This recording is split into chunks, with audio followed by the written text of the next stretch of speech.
मनुष्य के लिए उसके जीवन का सबसे प्रधान कार्य उद्धार क्यों है तथा उद्धार या मोक्ष और मुक्ति का अर्थ क्या है, इसे समझने के लिए पहले हमें बंधन या पाप की स्थिति को जानना चाहिए। पाप की वास्तविकता के वास्ते उन हालातों की गहरी जांच पड़ताल आवश्यक है कि प्रथम मानव आदम तथा हवा को अदन वाटिका में क्या हुआ था और वे पाप में क्यों गिरे, क्योंकि यह केवल एक सेब खाने का ही प्रश्न नहीं था जैसा कुछ लोग समझते हैं। यह भी बात नहीं थी जैसा कई कहते हैं कि परमेश्वर मनुष्य के प्रति अधिक कठोर था। इस स्थिति की गूढ़ताओं को समझने के बाद ही वास्तविकता में समझा जा सकता है कि क्यों एक व्यक्ति को उद्धार की आवश्यकता है। यद्यपि मनुष्य की सृष्टि इस क्षमता के साथ हुई थी कि उसमें परमेश्वर का जीवन वास करे, लेकिन अपनी रचना के द्वारा वह इस योग्य भी बनाया गया था कि अपने आप चुने कि क्या उसे परमेश्वर की ज्योति एवं जीवन की आवश्यकता है या नहीं। यदि मनुष्य की रचना उसके द्वारा चुनने की शक्ति तथा जिम्मेवारी के बिना होती तो वह केवल एक मशीनी मानव होता और परमेश्वर के स्वरूप में नहीं ढल सकता था। परमेश्वर ने तो मनुष्य को अपने स्वरूप और समानता में बनाया था ताकि वह उसका संगी हो सके, जिस पर वह अपना प्रेम न्यौछावर कर सके, जिसमें और जिसके द्वारा परमेश्वर पृथ्वी पर निवास करे तथा इस जगत पर राज्य करे। इसीलिए मनुष्य को परमेश्वर ने चुनने और निर्णय करने की योग्यता दी और आज तक भी उसे मिली हुई है कि वह स्वयं चुन ले कि परमेश्वर ने जो आत्मा उसके भीतर दिया उसके प्रति वह कैसी जिम्मेवारी निभाएगा। मनुष्य की चुनने की स्वतंत्र इच्छा के वास्ते जहाँ कुछ बातें अस्वीकार्य करने के लिए तो वहीं कुछ बातें स्वीकार करने के लिए होनी चाहिए।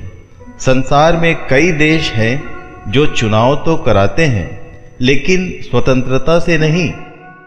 लोगों को केवल यह आज़ादी रहती है कि वे उस प्रत्याशी को मत दें जिसे वहाँ के तानाशाह ने चुनने को कहा है।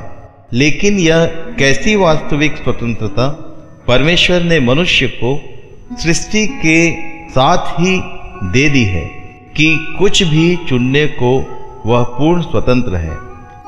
चाहे तो परमेश्वर के द्वारा दिए गए अनंत आत्मिक जीवन को ग्रहण करे अथवा परमेश्वर की इस भेंट को ठुकराकर अनंत मृत्यु को चुन ले।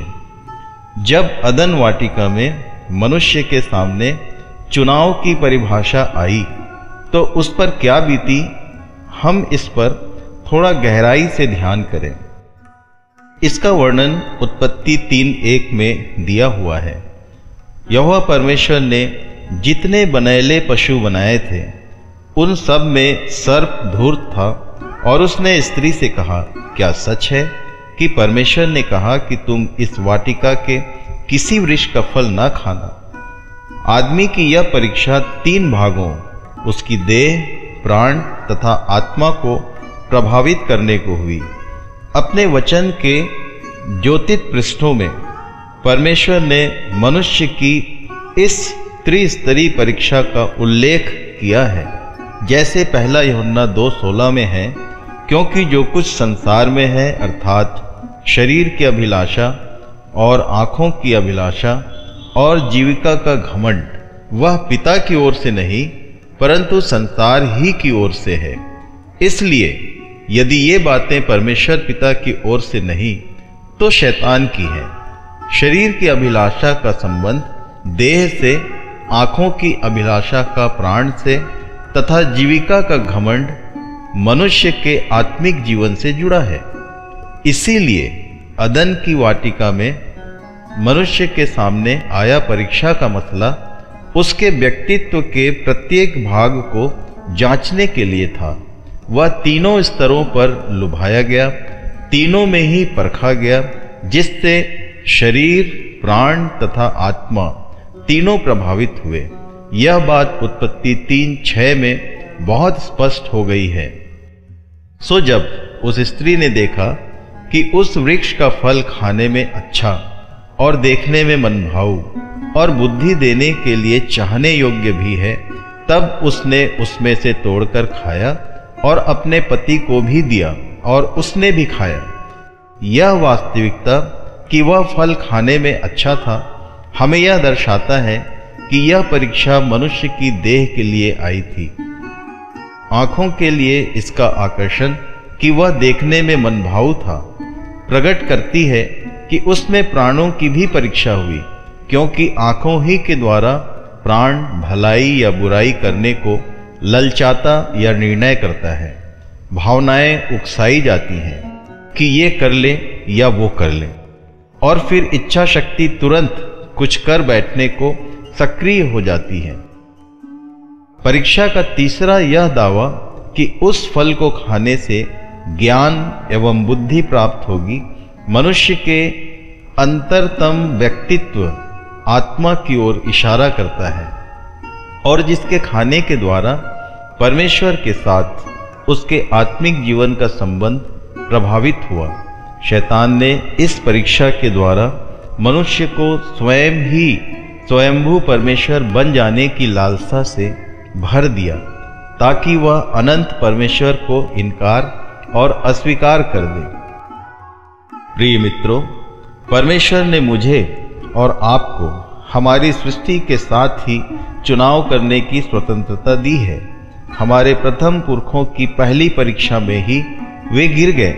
देह, प्राण तथा आत्मा की त्रिएक परीक्षा में आज्ञा नहीं मानने के द्वारा उन्होंने अनंत मृत्यु को चुन लिया, और उनका वह पाप बंधन हम सब अपने वारिसाना हक के द्वारा अपनी अपनी देह प्राण में लेकर आए हैं।